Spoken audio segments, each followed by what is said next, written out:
The next spreadsheet we'll look at is the projection spreadsheet here. When you open this, make sure that you start at the very top far left page so that you're looking at cell A1, okay? And that way you see the whole page. So you should be looking at the top of the page, which is the profit and loss section.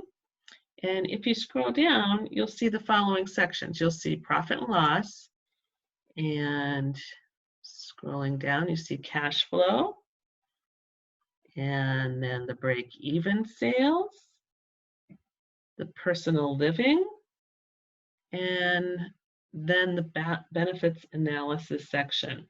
So I'm going to bounce around the spreadsheet a little bit to show you where all of the SSA information is entered and tracked. So just bear with me.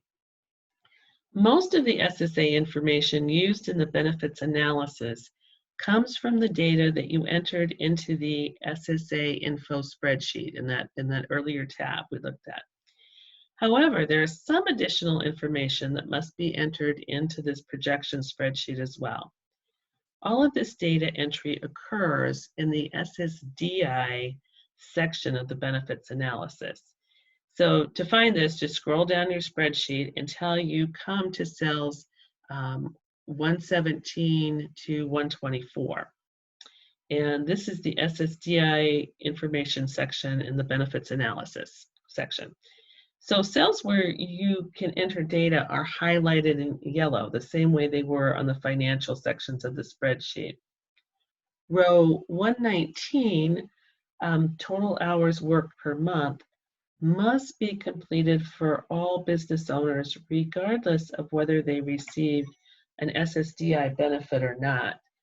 The number of hours worked per month does factor into the SSDI benefits analysis, but more importantly, it factors into the VR stability enclosure analysis, and this is why it must be completed for all business owners.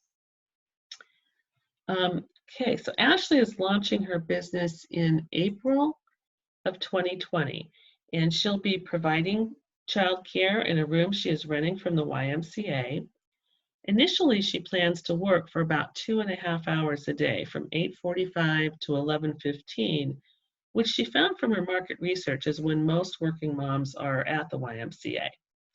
In addition, she'll need time for shopping for supplies and registering new children and marketing and other business management tasks.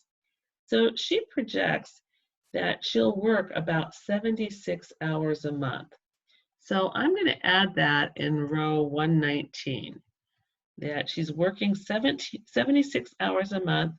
She knows that summer is a slower time, so she plans to keep those hours through the summer.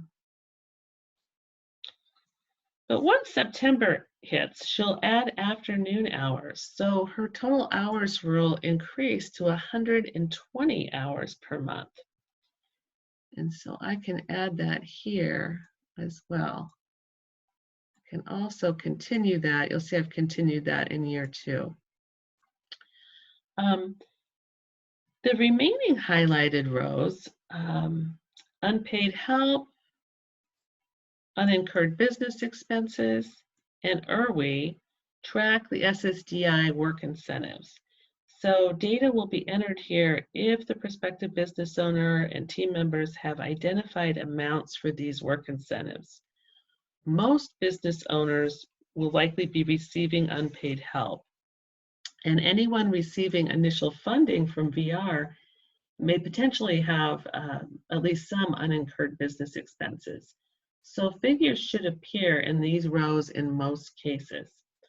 So let's say Ashley has negotiated for the billing to run through the YMCA as part of her rent, but she'll need a bit of support with this. You know, Ashley's mom has agreed to help, and they anticipate this taking approximately 8 hours a month, valued at $20 an hour, or $160 a month in unpaid help.